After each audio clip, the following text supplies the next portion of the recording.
नमस्कार दोस्तों, कैसे हैं आप लोग। होप करते हैं आप लोग बहुत अच्छे होंगे, बहुत प्यारे होंगे।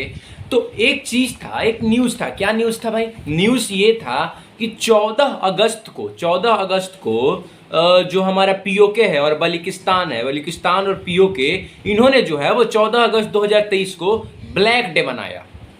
मतलब पाकिस्तान इंडिपेंडेंस डे था उस दिन 14 अगस्त को। आपको नहीं पता है तो मैं आपको बता दूं कि 14 अगस्त को जो है वो पाकिस्तान अपना इंडिपेंडेंस डे मनाता है और 15 अगस्त को इंडिया अपना इंडिपेंडेंस डे मनाता है। हाँ, तो पाकिस्तान का जिस दिन इंडिपेंडेंस डे था तो पीओके ने जो है वो उस दिन ब्लैक डे मनाया। और 15 अगस्त जिस दिन इंडिया का जो है वो इंडिपेंडेंस डे था, मतलब इंडिया जिस दिन आज़ाद हुआ था 15 अगस्त को, उस दिन पीओके और बलूचिस्तान ने जो है वो ग्रेट डे मनाया। अब ये क्यों किया, आइए चलिए इसके बारे में बात करते हैं।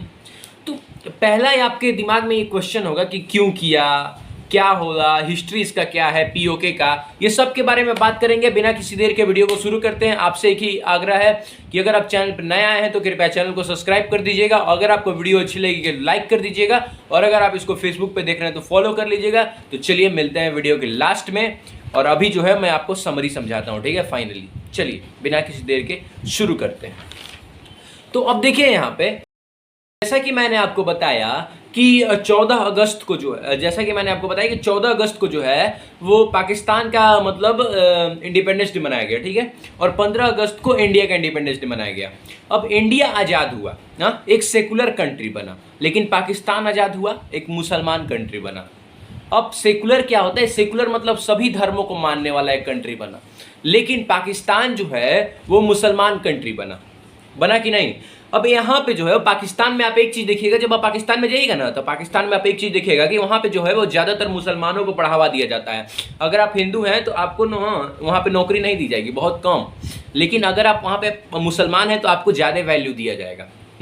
तो पाकिस्तान जो है वो एक मुसलमान कंट्री बना और इंडिया जो है वो सेकुलर कंट्री बना। कंट्री डैट मीन्स कि मतलब सेकुलर कंट्री की कोई भी जो है वो बस आपके पास इंडिया में नॉलेज होना चाहिए। आप जो है वो किसी भी धर्म के हो, आप जो है वो ग्रो कर जाएंगे कि नहीं। आप किसी भी धर्म के हो आप ग्रो कर जाएंगे। मतलब इसका मतलब हुआ कि पीओके के लोग जो है वो भारत से मिलना चाह रहे हैं, ये भारत में मिलना चाह रहे हैं। क्योंकि देखिए यहाँ पे कि उन्होंने जो है वो मतलब 15 अगस्त को ग्रेट डे मनाया और 14 अगस्त को जो है वो ब्लैक डे मनाया कि नहीं। मतलब वो मिलना चाहते हैं।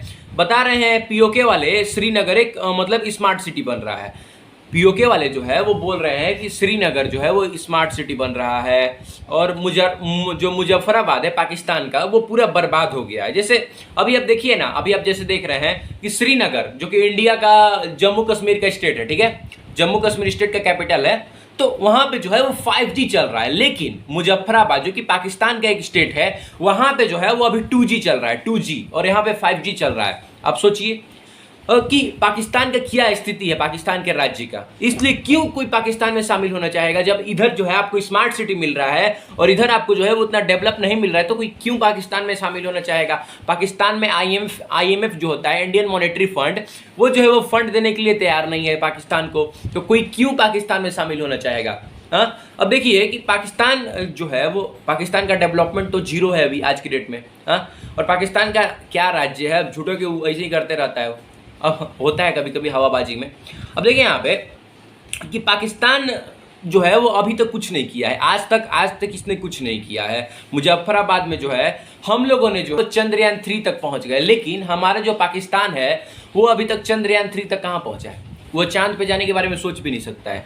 और दूसरा चीज है कि मुजफ्फराबाद में जो है हम लोग जो है वो IITian निकालते हैं, डॉक्टर निकालते हैं, बहुत सारे अच्छे अच्छे IAS निकालते हैं, लेकिन वो क्या निकालता है, वो निकालता है आतंकवादियों को।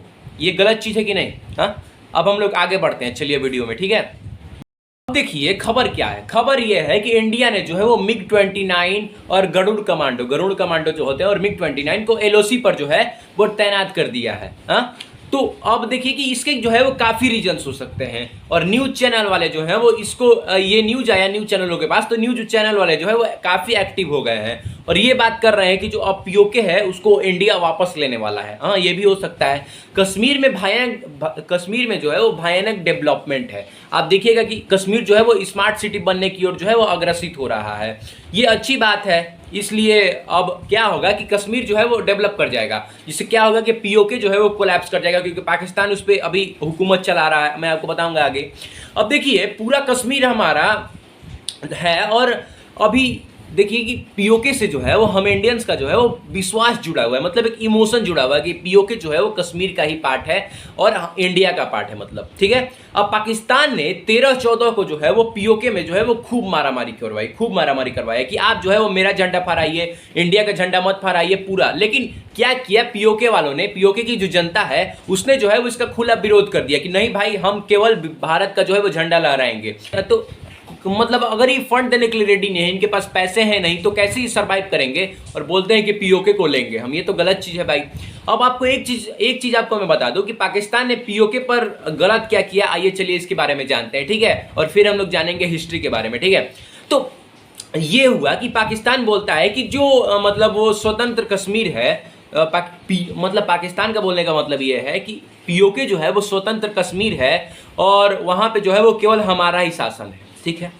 लेकिन पीओके जो है वो डिप्लोमेसी कंट्री है, मतलब कि आप समझिए कि वो दो पार्टों में डिवाइड किया गया। मैं आपको इसके बारे में बताऊंगा, ठीक है।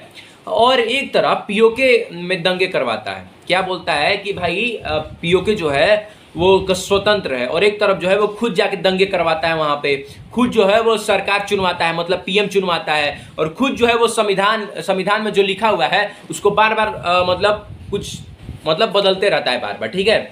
उन्होंने मतलब 6 महीने पहले से ये करवा रहा है ये, तो मतलब कि ये मान लिया कि जो मतलब पीओके है वो हमारा है, इस कारण भारत अपने जो है वो आक्रमण कर सकता है टेक्निकली, क्योंकि ये तो मतलब इंडिया और पाकिस्तान दोनों का है 50-50, और ये केवल अपना ही शासन जमा के रखा था। टेक्निकली इंडिया तो इस पे वार कर सकता है, जाहिर सी बात है। अब हम लोग बात करते हैं हिस्ट्री ऑफ पीओके के बारे में, ठीक है। तो बिना किसी देर के वीडियो को स्टार्ट करते हैं, चलिए शुरू करते हैं।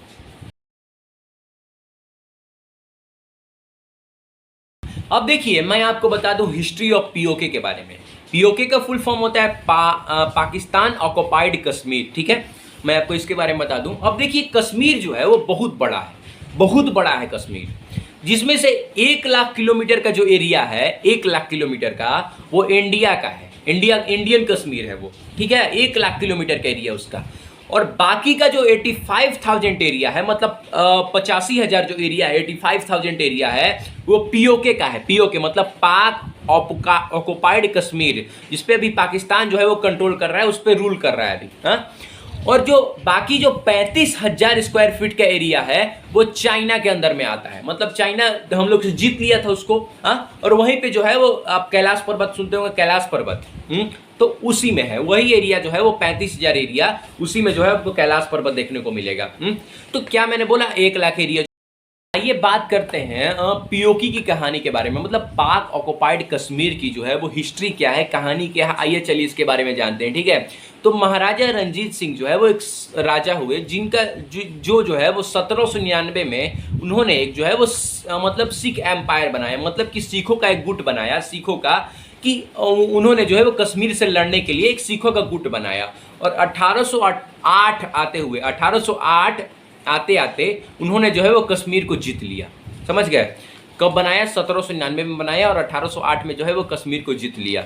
अब एक जोरावर सिंह थे वो, जिन्होंने जो है वो, आप जोरावर सिंह इसलिए ऐसे समझिए कि जोरावर सिंह वो थे जिन्होंने जो है वो अफगानिस्तान को हराया, जिसको कोई जो है वो हरा नहीं पा रहा था, उसको उन्होंने हराया था, अफगानिस्तान को। पूरा अफगानिस्तान पर फिर से जो है वो सिखों का कंट्रोल हो गया था।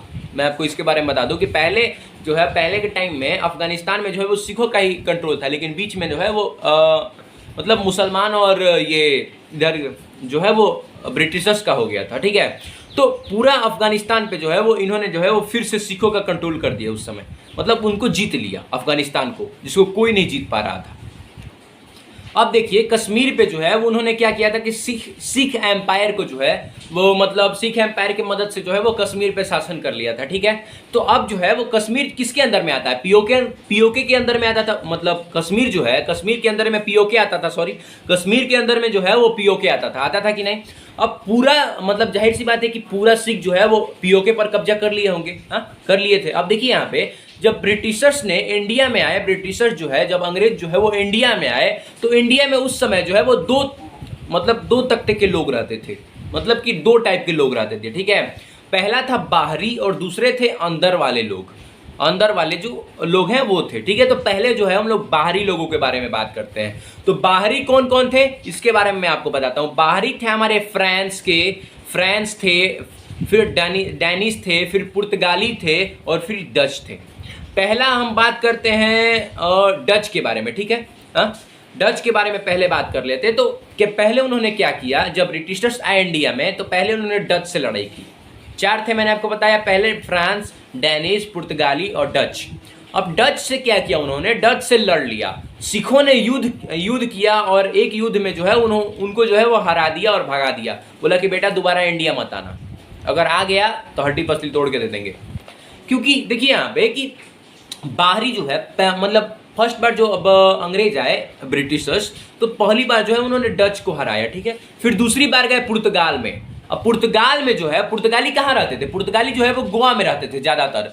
तो बोले कि बेटा तुम गोवा में ही रहना, गोवा से बाहर नहीं निकलना है तुमको।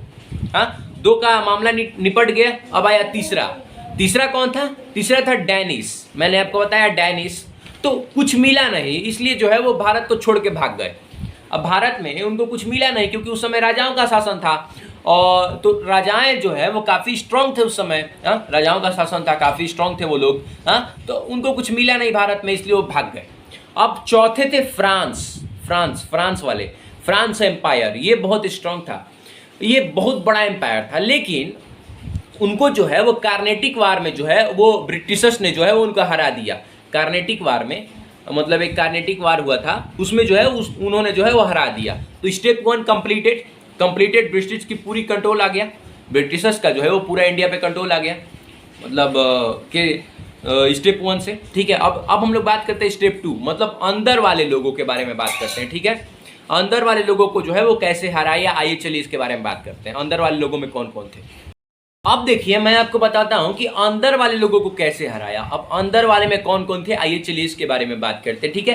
अंदर वाले में थे, पहले थे मराठा, दूसरे थे मैसूर वाले, और तीसरे थे बंगाल एंड नॉर्थ के लोग, बंगाल, बिहार, ये सब नॉर्थ इंडिया के लोग थे, ठीक है। और चौथे थे सिख एम्पायर, मतलब सिंह या सिख बोलिए, बात एक ही है। तो सिख एम्पायर थे, ठीक है। अब देखिए हम लोग पहले बात करते हैं मराठा के बारे में। मराठा का क्या हुआ कि 1818 में सॉरी, मराठा का क्या हुआ कि 1818 में जो है वो उन्होंने जो है वो अंग्रेजों से तीसरा युद्ध किया। पहला युद्ध किया, दूसरा युद्ध किया, ठीक है। लेकिन पहला दूसरा युद्ध किया, ठीक है, पहला में बहुत अच्छा परफॉर्मेंस रहा, पहला को जीत लिया। लेकिन दूसरा युद्ध किया तो क्या हुआ कि उन लोग फाइनेंशियली जो है वो काफी वीक हो गए वो लोग, क्योंकि पैसे उन लोग के पास खत्म हो गए थे थोड़े से। तो फाइनेंशियली अगर वीक हो गए वो, तो जाहिर सी बात है कि तीसरे युद्ध में हार जाएगा, क्योंकि पैसा ही सब कुछ है। सॉरी, ब्रिटिशर्स ने जो है वो मराठाओं का खेल खत्म कर दिया। अब नाना साहेब को कानपुर भेज दिया गया। नाना साहेब को उस समय मराठा के युद्ध में कौन थे, नाना साहेब थे। नाना साहेब थे कि नहीं। और नाना साहब को बोला गया कि चचा आप जो है, चचा अब जाइए, आप आराम से जो है वो बैठ के खाली अब पेंशन उठाइए, आप खाली जाइए। अब उनको कानपुर में भेज दिया गया नाना साहब को, और बोला गया कि जाइए चचा, अब जाके आराम से आप पेंशन उठाइए चचा, आपको कोई दिक्कत नहीं लेना है, अब लड़ाई वड़ाई करने मत आइएगा, नहीं तो फिर दिक्कत हो जाएगा चचा। अब देखिए अब आए मैसूर में कौन थे हमारे, मैसूर में थे हमारे टीपू सुल्तान भैया। टीपू सुल्तान बहुत बड़े राजा थे। आप इनके बारे में अगर पढ़िएगा ना तो आपको मतलब बहुत पहले ऐसे राजा थे जो कि मैदान में जो है वो मर गए थे, मैदान में मरने वाले राजा थे। इन 1799 में जो है वो मैसूर का युद्ध हुआ, मैसूर का तीसरा युद्ध, ठीक है। 4 बार युद्ध किया गया मैसूर में, सॉरी 4 बार युद्ध किया गया, 3 नहीं 4 बार युद्ध किया गया, जिसमें टीपू सुल्तान हैदर अली का शासन था। हैदर अली जो है वो टीपू सुल्तान जो है वो हैदर अली का बेटा था, ठीक है। मतलब पापा थे हैदर अली और उनका बेटा था टीपू सुल्तान, ठीक है। तो हैदर अली को जो है वो पहले ही मार दिया गया था, और फिर जो है वो टीपू सुल्तान युद्ध कर रहा था, तो 2 युद्ध उसने किए, और फिर जो है वो मतलब कि रण में मरने वाला पहला राजा वही था, ठीक है। अब देखिए कि पहला दूसरा जो युद्ध था जब हैदर अली था जब, तो पहला दूसरा युद्ध जो है वो टीपू सुल्तान ने जीता था। टीपू सुल्तान का भी इसमें सबसे बड़ा योगदान था, क्योंकि सेनापति का जो काम था वो टीपू सुल्तान ही करता था, कैसे मैनेज करना है सेना को वो टीपू सुल्तान ही करता था। लेकिन क्या हुआ कि तीसरा चौथा युद्ध जो है वो हार गए। बहुत सारा फाइनेंशियल लॉस हुआ इनका भी। पहला दूसरा युद्ध हुआ तो बहुत ज़्यादा इन लोगों को जो है वो फाइनेंशियल लॉस झेलना पड़ा। अब जैसा कि मैंने आपको बताया कि अगर आपके पास पैसा नहीं है तो आप ज़्यादातर सेना नहीं रख सकते हैं अपने पास, क्योंकि हर किसी को पैसा चाहिए भाई, नौकरी चाहिए। नौकरी अगर आप किसी को करवाते हैं तो आपको एक टैक्स देना होगा, मतलब एक पे करना होगा कोई चीज़, तो पे करना होगा। तो नुकसान हुआ तो हार गए इसीलिए वो लोग भी, और मर गए चौथा बार में 1799 में मर गए थे वो टीपू सुल्तान जी। ठीक है, अब देखिए यहाँ पे तीसरा आया बंगाल एंड नॉर्थ इंडिया का एरिया, बंगाल बिहार ये सब का एरिया, उत्तर प्रदेश ये सब का एरिया। ठीक है, अब यहाँ पे आया तो यहाँ पे जो है वो मुगलों को हरा दिया उन्होंने, मुगलों को हराया। अवध के नवाब जो थे, अवध के नवाबों को जो है वो बक्सर का युद्ध जो कि 1864 में हुआ था, और प्लासी का युद्ध जो है वो 1857 में हुआ था। आपको मालूम है कि 1857 में जो है प्लासी का युद्ध हुआ था, और 1864 में जो है वो बक्सर का युद्ध हुआ था कि नहीं? तो इस युद्ध में जो है वो अवध के नवाब को जो है वो हरा दिया गया। और उसके बाद क्या हुआ कि अवध के नवाब को हराया कैसे गया था कि मीर जाफर और मीर कासिम में जो है दोनों में झगड़ा करवा दिया गया था। मीर कासिम को जो है मीर कासिम थोड़ा धोखा दे दिया था, तो इसीलिए जो है वो हार गया लोग। और फिर उसमें भी कंट्रीब्यूशन था बहुत सारे लोगों का। मैं आपको इसके बारे में अगर आप डिटेल वीडियो चाहते हैं तो कमेंट में बता दीजिएगा, मैं आपको बना दूंगा। ठीक है, कि कैसे हराया था मुगलों को ब्रिटिशर्स ने। तो अवध के नाम आपको जो है वो बक्सर के युद्ध और प्लासी के युद्ध में हरा दिया। ठीक है, अब बात करते हैं सिख एम्पायर का। तो सिख एम्पायर का क्या हुआ, आइए चलिए इसके बारे में बात करते हैं। उस समय के सबसे बड़े सेना में जो है वो उनका गिनती होता था। सिख एम्पायर का जो है उस समय के सबसे बड़े सेना में गिनती होता था, और वो अगर युद्ध करते थे तो अंग्रेजों का नामो निशान जो है वो खत्म हो जाता। अगर वो युद्ध करने मतलब अगर वो हथियार उठा लेते तो अंग्रेजों का नामो निशान खत्म हो जाता, ब्रिटिशर्स का। इंडिया में नहीं रहते वो, पहले ही अगर वो युद्ध कर लेते तो। लेकिन मैं आपको बताता हूँ कि राजा रंजीत सिंह जो थे, पहले मैंने शुरू में बताया राजा रंजीत सिंह, जिन्होंने सिखों को जो है वो हायर किया था, बहुत सारे सिखों को मिलकर एक एम्पायर बनाया था, एक साम्राज्य खड़ा किया था, और तब जाके कश्मीर को जीता था। उनको लगा ना कि उनको ये डर था कि कहीं हमारी जो है वो टेरिटोरी मत छीना जाए, मतलब हम कहीं राजा के पद से ना हट जाएं, और मान लीजिए कि अंग्रेज गलती से अगर जीत गए तो मेरे राज्य को भी ले जाएंगे, राजा के पद से तो हटबे करेंगे, राज्य को भी ले जाएंगे, कश्मीर को।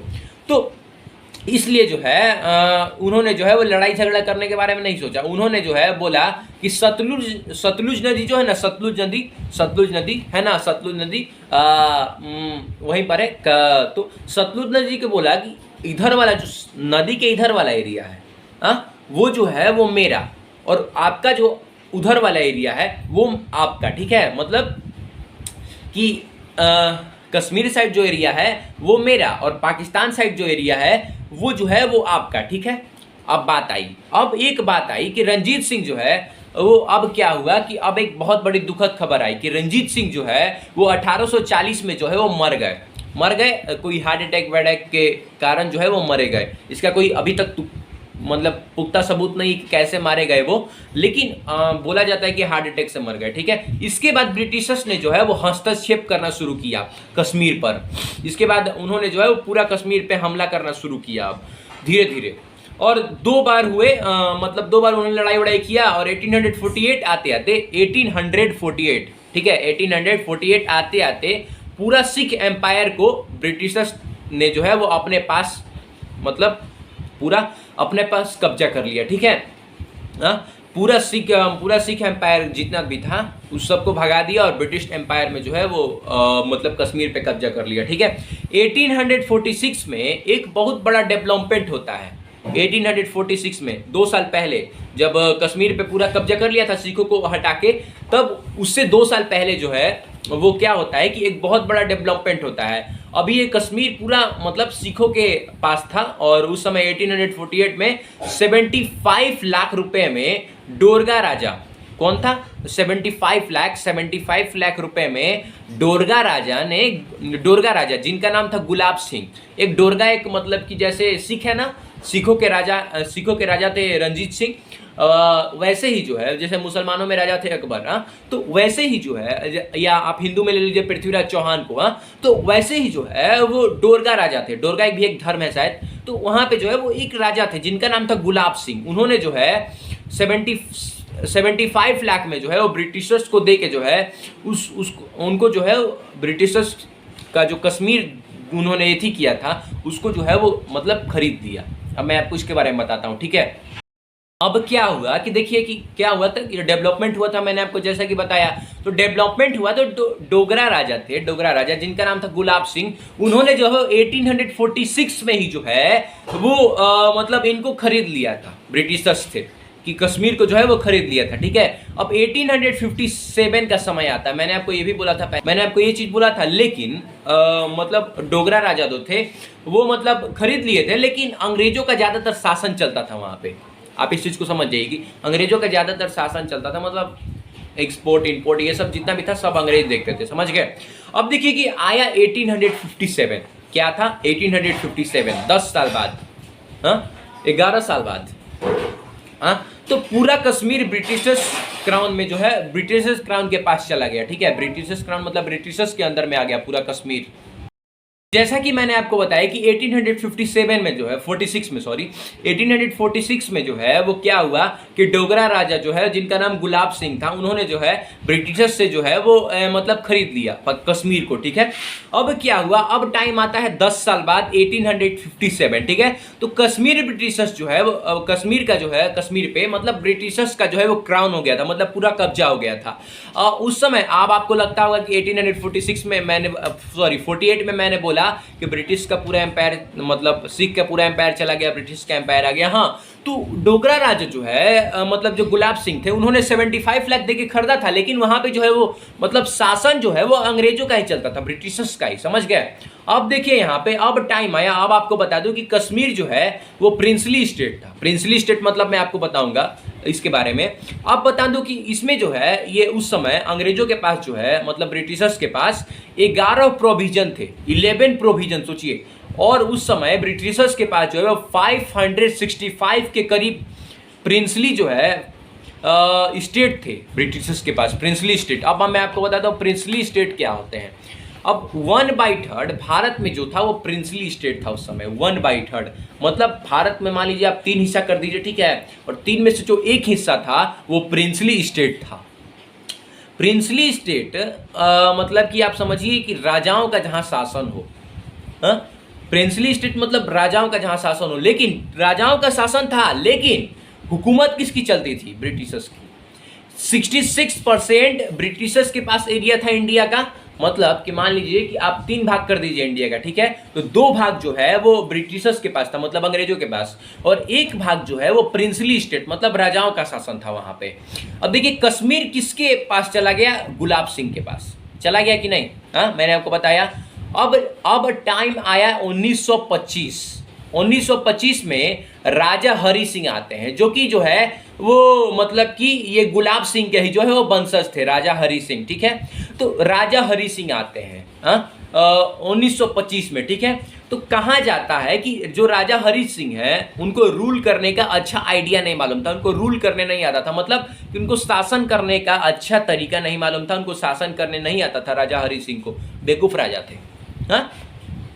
तो अब देखिए कैसा भी पार्लियामेंट हो, डेमोक्रेसी हो, अगर तुम जनता की सुनते हो ना तो तुम्हारा जो है वो तुम्हारा ही राज चलेगा। अब कैसा भी डेमोक्रेसी हो, अगर तुम जनता की सुनते हो ना, क्या मतलब जनता जो बोलेगी ना, जनता को भगवान समझते हो ना, तो तुम्हारा राज चलेगा, समझ गया, समझ गए आप, हाँ? तो फॉर एग्जाम्पल आप समझिए कि जापान, हाँ, जापान में 1 पार्टी रूल है, क्या 1 पार्टी रूल है, मतलब लोगों तब पर भी लोगों को जो है वो कोई दिक्कत नहीं होती है, कुछ भी नहीं होता है, बस क्या करना है आपको, रोटी कपड़ा मकान ये सब जो है वो मतलब आम इंसान की, एक मिडिल क्लास फैमिली की अच्छे से चलनी चाहिए, आपकी सरकार चलेगी।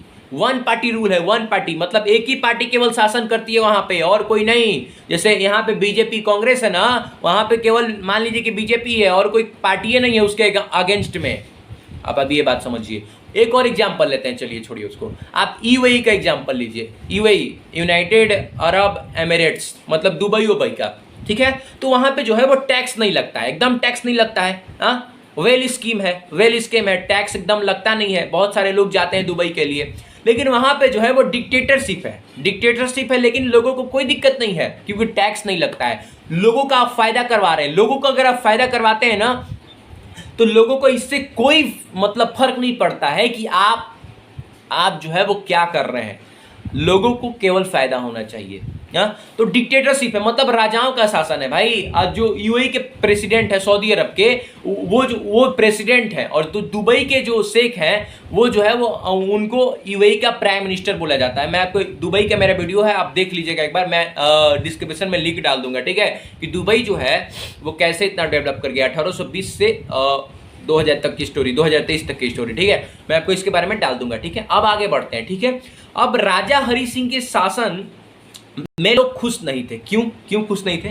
जो शेख अब्दुल्ला हैं, उन्होंने जो है वो एक पार्टी बनाई राजा हरि सिंह के खिलाफ, कि वो राजा हरि सिंह के खिलाफ खड़े हुए और एक पार्टी बनाई, बहुत ही अच्छी पार्टी थी और बहुत तगड़ी पार्टी थी और उसको जो है वो मतलब ये कौन थे, अब्दुल्ला जी, इनको काफ़ी बार जेल वेल भेजा गया, ये हुआ, मतलब राजा थे ना भाई, हरि सिंह राजा थे, तो उनके पास पावर था और ये पार्टी बना रहे थे। कई बार इनको जेल वेल भेजा गया, बवाल हुआ बहुत सारा। शेख अब्दुल्ला जो थे वो जवाहरलाल नेहरू के जो है वो बहुत अच्छे मित्र थे, बहुत अच्छे दोस्त थे। अब 1947 में जब 1947 का जब अगस्त आया, जब हमारा देश आज़ाद होने वाला था, तो अंग्रेजों को बोला गया कि जल्दी वहाँ से हटो, जल्दी वहाँ से हटो बोला गया कि जल्दी वहाँ से हटो, जल्दी वहाँ से हटो। तो ब्रिटिश गवर्नमेंट में जो है उस समय के जो मतलब गवर्नर थे वो थे लॉर्ड माउंटबेटन थे ना। तो लॉर्ड माउंटबेटन ने उन्होंने एक प्लान बनाया, मतलब एक प्लान लेकर आया था, सरकार की तरफ से एक प्लान आया था, क्योंकि उस समय जो है वो मतलब अगस्त तक जो, मतलब आप ये समझिए कि अगस्त तक जो है वो इंडिया, मतलब माउंटबेटन ही जो गवर्नर थे, तो माउंटबेटन ही जो है वो प्लान बनाते थे, सरकार का काम देखते थे, ठीक है। तो माउंटबेटन एक प्लान आया था लेकर कि एक्चुअली 1948 में इनको आज़ाद होना था। क्या 1948 में आज़ाद होना था, समझ गए? अंग्रेजों को जो है, ब्रिटिशर्स को 1948 में जाना था इंडिया से। लेकिन क्या हुआ कि मैं आपको इसके बारे में बताता हूँ क्या हुआ। सरकार चेंज में चर्चिल गए, चर्चिल तो गई बे किए, आप जानते होंगे चर्चिल के बारे में। तो सरकार चेंज हुआ, तो सरकार में चर्चिल गए, लेबर गवर्नमेंट टैक्स गए। फिर फ्लेमिंग ने बोला निकलो यहाँ से, हम 1 मिनट नहीं रहने देंगे, क्योंकि इसका रीजन है कि अब देखिए कि चर्चिल गए लेबर गवर्नमेंट टैक्स में। लेबर गवर्नमेंट टैक्स मतलब होता है कि वहाँ पे जहाँ पे जो है वो रूल को तय किया जाता था उस समय। तो हमारे जो चर्चिल दी वो गए वहाँ पे लेबर गवर्नमेंट टैक्स में कि भैया ये रूल है, इसको चेंज कीजिए, जो माउंटबेटन का जो रूल निकला था उसको चेंज कीजिए, ये गलती है। तो वहाँ पे गए वो, तो वहाँ पे बोले फ्लेमिंग जो थे उस समय के, उस ऑफिस के जहाँ पे गए थे लेबर गवर्नमेंट टैक्स में, वहाँ के जो है वो हेड थे। तो उन्होंने बोला कि भैया 1 मिनट यहाँ पे मत रुकिए, जल्दी यहाँ से निकलिए, जल्दी यहाँ से निकलो, जल्दी निकलो यहाँ से। अब एक ही चीज है कि इधर आर्मी का रिवोल्ट हो रहा था। क्यों ऐसा बोले वो, इसका रीजन था एक कि इधर आर्मी का जो है वो रिवोल्ट हो रहा था, मतलब रिवोल्ट कर रही थी, और भारत और इधर हमारा वर्ल्ड वार 2 भी हो रहा था। भारत और वर्ल्ड वार 2 हुआ था, और फिर बहुत खर्चा हुआ था, पैसा था ही नहीं ब्रिटिशर्स के पास। पहला जाने का उनका मतलब सबसे पहला जाने का उनका रीजन था ना कि उनके पास जो है वो वर्ल्ड वार हुआ था, वर्ल्ड वार 2, और वर्ल्ड वार 2 हुआ था तो यूरोप का बहुत ज़्यादा पैसा जो है वो खर्चा हुआ था उसमें, जिससे वो लोग बैंक करप्ट हो गए थे। अगर बैंक करप्ट हो गए थे तो वो जाने का सबसे मेन कारण था फाइनेंशियल वीक थे वो लोग, क्योंकि वर्ल्ड वार 2 में बहुत ज़्यादा पैसा उन लोगों का खर्चा हुआ था, तो इधर बहुत खर्चा हुआ था, और आर्मी जो है वो उधर रिवोल्ट कर रही थी कि बेटा जल्दी वहाँ से हटो, यही बोल रही थी आर्मी। तो 15 अगस्त को फाइनल किया गया। अब हड़बड़ी में ये किया गया कि 15 अगस्त को जो है वो फाइनल किया गया, अंग्रेजों ने फाइनल किया, ब्रिटिशर्स ने, कि नहीं हम इतना दिन नहीं रुक सकते, 1948 तक नहीं रुक सकते हैं, 47 में ही देश को आज़ाद करना पड़ेगा, क्योंकि आर्मी जो है वो बहुत तगड़ा एथी कर रही थी, बहुत तगड़ा। तो आर्मी ने पूरा एथी कर दिया था। तो 15 अगस्त को फाइनल किया गया, और आखिर वक्त आया कि लोगों को मालूम नहीं था, आखिर वक्त आया, उस समय तक लोगों को मालूम नहीं था कि हमारा जो देश है वो आज आज़ाद होगा या 6 महीने बाद आज़ाद होगा, क्योंकि 1948 की बात की गई थी। ब्रिटिशर्स ने बोला था कि हम लोग 1948 में जाएंगे, लेकिन जब आज़ाद होने वाला था ना देश 15 अगस्त 1947 को इंडिया, तो उसके शाम में मतलब कि 14 अगस्त को लोगों को ये नहीं मालूम था कि हमारा जो देश है वो आज़ाद भी होने वाला है। ये आप जानते थे? नहीं जानते थे। कि लोगों को ये लग रहा था ना कि 6 महीना बाद होगा, लेकिन अचानक डिसीजन आया, क्योंकि आर्मी जो है वो बहुत ज़्यादा एक्टिव हो गई थी, इसलिए अचानक डिसीजन आया और लास्ट मोमेंट पे मालूम चलता है कि बंटवारा हो रहा है इंडिया और पाकिस्तान का बंटवारा हो रहा है और ये जो है मतलब आज़ाद हो रहा है आज इंडिया। ठीक है, अगर ये प्रॉपरली मैनेज होता तो भारत में इतना जो है वो ब्लड शेड नहीं होता और बंटवारे के समय हुआ होता तो ऐसा, क्योंकि आप देखे होंगे कि आर्मी और ये सब में लड़ाई हो गया था। इसके बारे में आपको बताऊंगा, अभी बताऊंगा थोड़ा देर में, कि बहुत ज़्यादा इसमें लड़ाई हो गया था। ये अगर प्रॉपरली लोग मैनेज करके रखता ना तो ऐसा कुछ नहीं होता, इतना ब्लड जो है वो नहीं बहता, खून खराबा नहीं होता। इसलिए पीओके में ब्लैक डे मनाया जा रहा है, इसलिए पीओके जो है वो ब्लैक डे मना रहा है 14 अगस्त को, क्योंकि उन्होंने कहा कि पीओके ने पाकिस्तान के चलते जो है वो क्रिमिनल वायलेंस हुआ है। क्रिमिनल वायलेंस मतलब खून खराबा हुआ है, बहुत ज़्यादा क्रिमिनल वायलेंस हुआ है, इसलिए जो है वो ब्लैक डे मना रहा है वो। ठीक है, तो चलिए आइए इसके बारे में बात करते हैं और आगे। ठीक है, अब बात आती है यहाँ पर ब्रिटिशर्स की बहुत बड़ी गलती थी। यहाँ पर जो है ब्रिटिशर्स की बहुत बड़ी गलती थी। वो जब गए तो उन्होंने क्या किया कि उन्होंने और किसी को जो है वो छोड़ के गए, मतलब और किसी चीज़ को छोड़ के गए। क्या था वो? किसी को जोड़ के गए और किसी को तोड़ के गए, मतलब ये छोड़ के गए कि किसी को जोड़े किसी को तोड़े।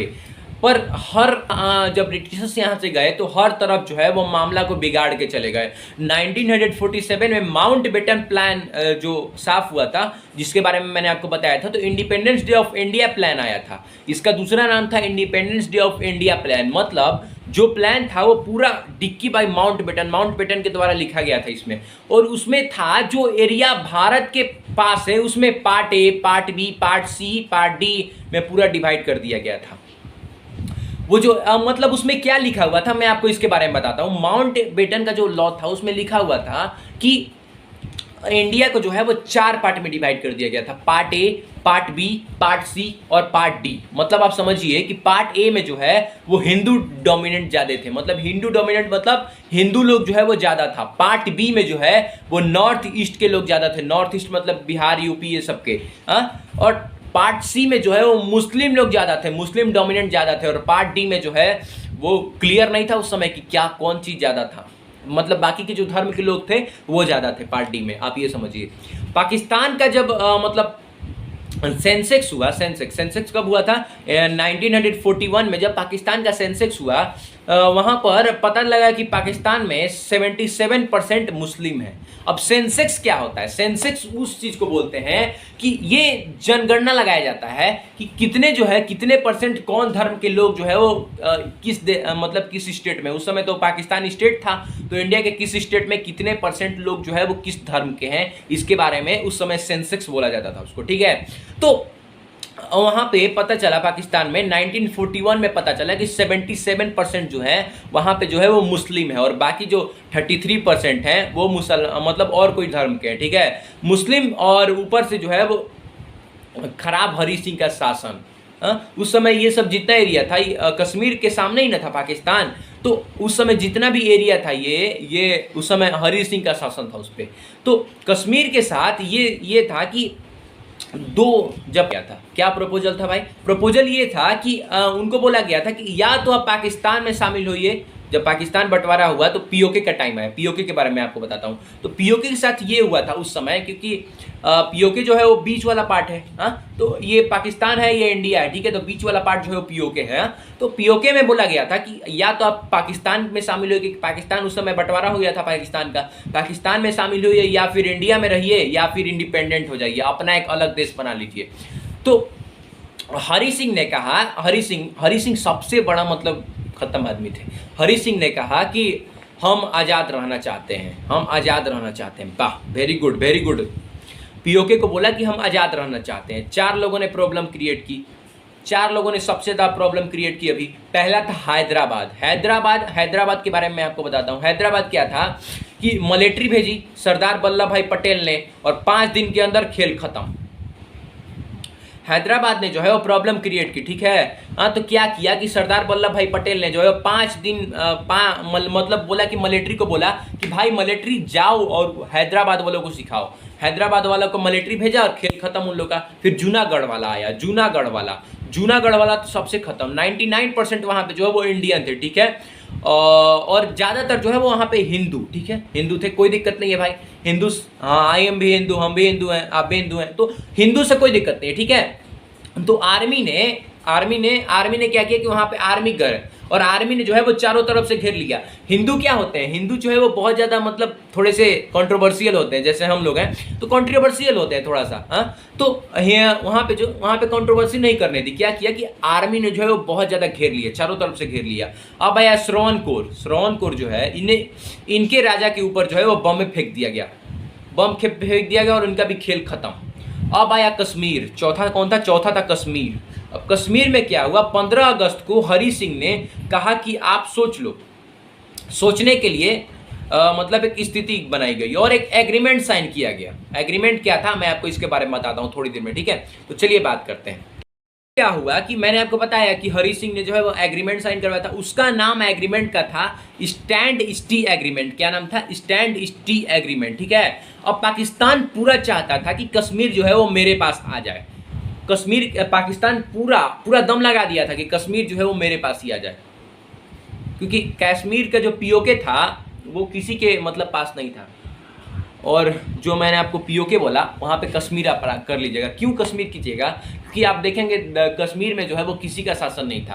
पहले जो है वो धारा 340 लगी हुई थी, 340 लगा हुआ था, जो कि मोदी जी ने हमारे हटाया, मोदी जी आके, हाँ। तो वहाँ पे जो है वो किसी का शासन नहीं था। पीओके में गलती बोल रहा था, वहाँ पे जो है पाकिस्तान आप कर लीजिएगा, ठीक है।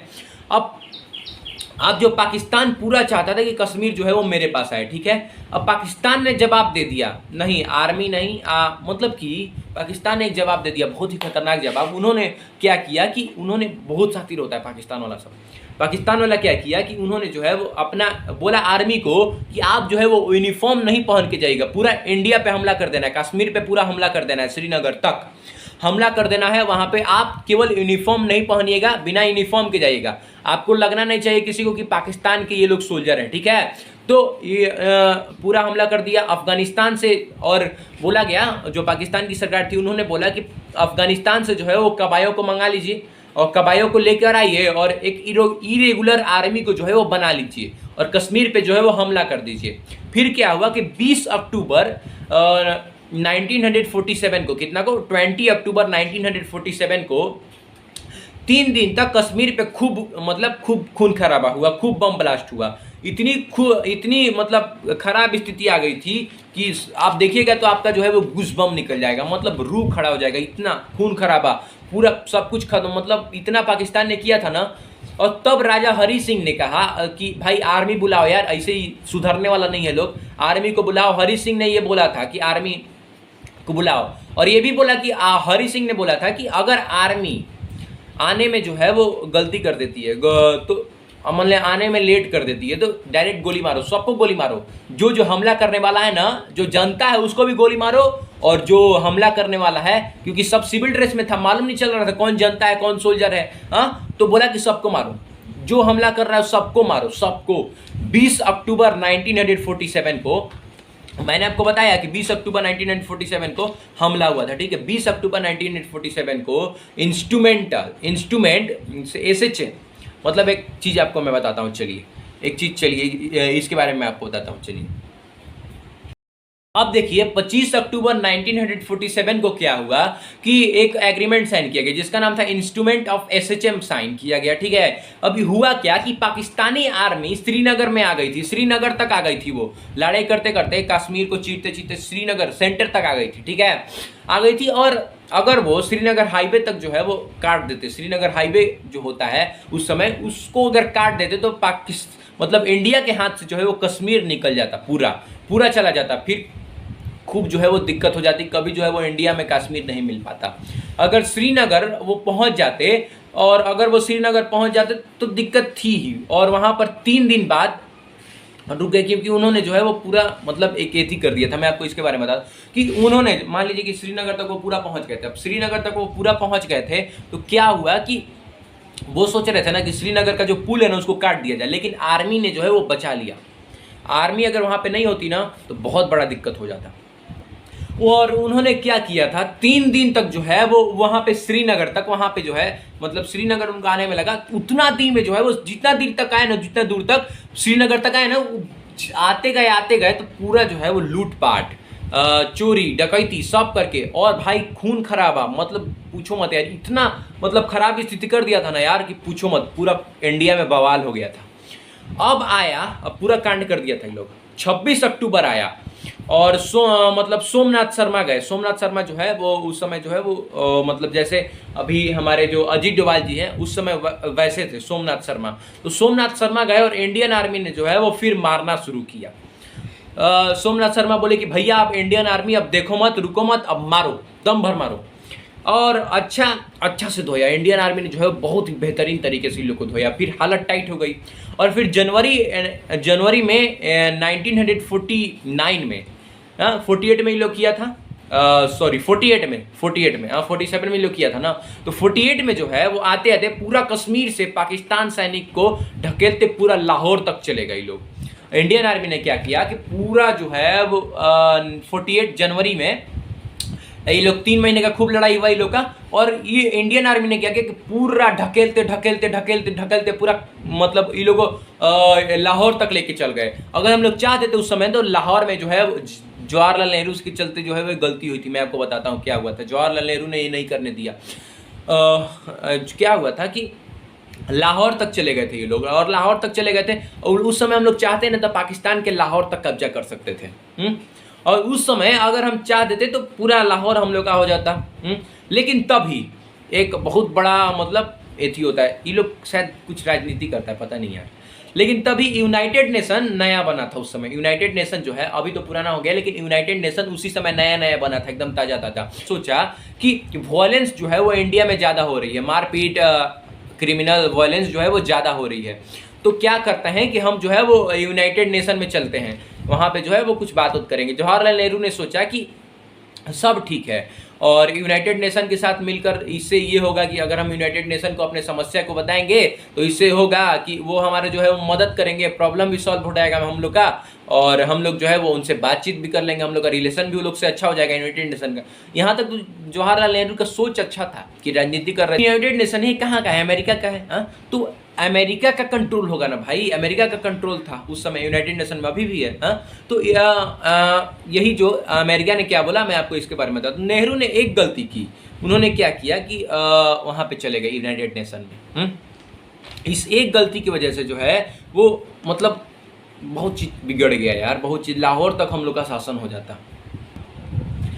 और हमारा जो मतलब यूनाइटेड नेशन है इस लड़ाई को शांत करवाया, बोला कि नहीं भाई आप पाकिस्तान को पाकिस्तान तक रहने दीजिए और कश्मीर को कश्मीर तक रहने दीजिए, कोई लड़ाई झगड़ा नहीं करना है इंडिया और पाकिस्तान को।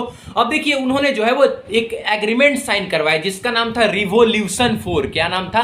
रिवोल्यूशन 4 नाम था। क्या नाम था? रिवोल्यूशन 4। ठीक है, तो रिवोल्यूशन 4 में उन्होंने बताया कि फर्स्ट पॉइंट पाकिस्तान अपनी मिलिट्री हटाए, और सेकेंड पॉइंट भारत अपनी मिलिट्री हटाए, और फिर डिसाइड होगा, फिर वोटिंग होगा कि किसके साथ जो है वो जाना चाहता है। पाकिस्तान की गलती है कि उसने कभी जो है वो अपनी मिलिट्री हटाई ही नहीं, और वहां से कभी अपनी मिलिट्री नहीं हटाई, अभी तक नहीं हटाया है। वो थोड़ा दिन के लिए हटा दिया था उस समय, अब फिर लाके रख दिया 60 में जो है वो फिर लाके रख दिया मिलिट्री को। और उस समय से पीओके पे शासन कर रहा है। अगर इंडिया चाहे ना तभी मार के उसको भगा सकता है, लेकिन वही चीज़ है कि थोड़ा सा दयाता है हम लोग में। फर्स्ट पॉइंट है कि पाकिस्तान जो है अपनी मिलिट्री हटाए। तो जैसा कि मैंने आपको बताया कि वोटिंग वाला सीन क्या है कि पहले जो है वो वोटिंग होगा, फिर अगर जिसमें ज़्यादा वोट आया तो जैसे मान लीजिए कि चुनाव होता है वैसे ही जो है वोटिंग होगा, और फिर जिसमें जो है वो ज़्यादा वोट आया उसी में जो है वो मतलब पीओके को दिया जाएगा। और इसमें जो है वो मतलब आर्मी को पहले हटाया जाए, फिर पाकिस्तान अपनी आर्मी को हटाए, इंडिया अपनी आर्मी को हटाए। पहले तो इंडिया ने अपनी आर्मी को मतलब वहाँ पे डाला ही नहीं है, और पाकिस्तान ने तो डाला है वहाँ पे आर्मी को। तो पाकिस्तान तो मतलब क्या बोले, अब छोड़िए।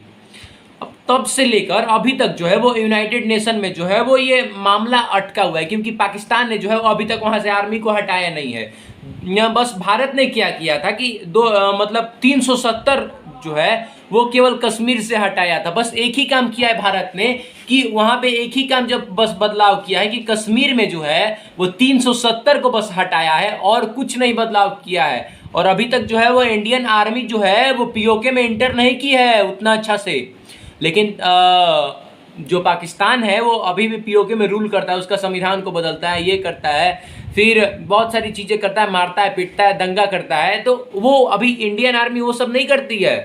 तो बताता हूँ कि पाकिस्तान के पास खुद पैसा नहीं है, IMF उसको फंड देने के लिए रेडी नहीं है, और तब पर भी वो बदतमीजी कर रहा है, बदतमीजी पे बदतमीजी कर रहा है। ये गलत चीज़ है। लेकिन अब भारत हमेशा शांत रह रहा है, अभी भारत हमेशा शांत है, अभी तक शांत है।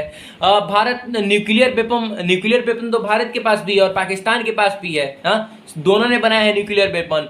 भारत ने ये जो पॉलिसी बनाई है कि हम पहले वार नहीं करेंगे, अगर हमको जब तक कोई छेड़ेगा नहीं तब तक हम वार नहीं करेंगे। लेकिन पाकिस्तान जो है वो हर वक्त जो है वो न्यूक्लियर धमकी देते रहता है इंडिया को कि तुमको न्यूक्लियर बम से उड़ा देंगे। अब पीओके जो है, पीओके डिस्ट्रीब्यूट टेरिटोरी है। पीओके क्या है कि एक डिस्ट्रीब्यूट टेरिटोरी है, मतलब डिस्ट्रीब्यूटेड टेरिटोरी, मतलब जिस दिन पाकिस्तान ने बोला कि ये हमारा है, भारत घुस के मारेगा। इंडियन आर्मी जो है वो घुस के मारेगी, बोलेगी बस बेटा। इंडियन आर्मी जो है वो वेट कर रही है कि बस बेटा तुम बोल दो और उसके बाद हम तुमको सिखा देंगे अच्छा से। अब देखिए बार बार पाकिस्तान वहाँ पर जो है वो चेंजेस कर रहा है, लेकिन इंडिया ने जो है वो 77 साल हो गए, 78 अभी होने जाएगा, तो 77 और 78 साल में जो है वो मतलब आज़ादी के हो गए, लेकिन इंडिया ने जो है वो अभी तक वहाँ पे जो है वो कोई चेंज नहीं किया है। बस कश्मीर में जो है वो 370 को जो है वो हटा दिया था, बस वही चेंज किया और कुछ नहीं। अब पीओके इतना खूबसूरत है और पाकिस्तान ने जो है वो इसको नर्क बना दिया है। मुजफ्फराबाद का हाल सबको मालूम है, वहां पे 2G चल रहा है और कश्मीर में 5G चल रहा है। क्या स्थिति आप देखिए, खुद ही देखिए आप। मतलब ये क्या करके रखा है लोग, ये छोड़िए, हम नहीं बोलेंगे अब आगे। अब इसलिए परेशानी हो गई, क्योंकि इसीलिए जो है वो परेशानी हो रही है इन लोगों को, इसीलिए ये लोग जो है वो ब्लैक डे मना रहा है। आप समझिए इस चीज़ को।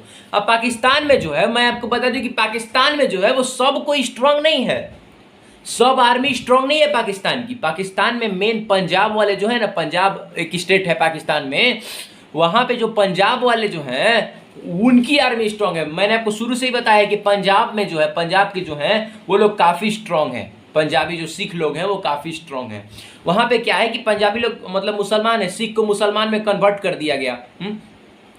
और वहाँ पे जो है वो डोमिनेंट है, मतलब ताकतवर सेना है वो, और तो सब खत्म है, और सब तो खत्म है, और सब का कोई कहानी वानी नहीं है। और बस आज के लिए इतना ही, ठीक है, आज के लिए बस इतना ही। मिलते हैं नेक्स्ट वीडियो में, तब तक के लिए till tata bye bye, Radhe Radhe. मिलते हैं नेक्स्ट वीडियो में, तब तक के लिए टिल टाटा बाय बाय। और ऐसे इन्फॉर्मेटिव वीडियो के लिए चैनल को सब्सक्राइब कर लीजिएगा और फॉलो कर लीजिएगा अगर आप फेसबुक पे देख रहे हैं तो। और एक ही चीज़ है कि अगर आपको वीडियो इन्फॉर्मेटिव लगी होगी तो लाइक कर दीजिएगा एक, और अपनी नेक्स्ट वीडियो आ रही है तो आप इसका वेट कीजिएगा। मिलते हैं नेक्स्ट वीडियो में, तब तक के लिए till tata bye bye, Radhe Radhe, जय सिया राम।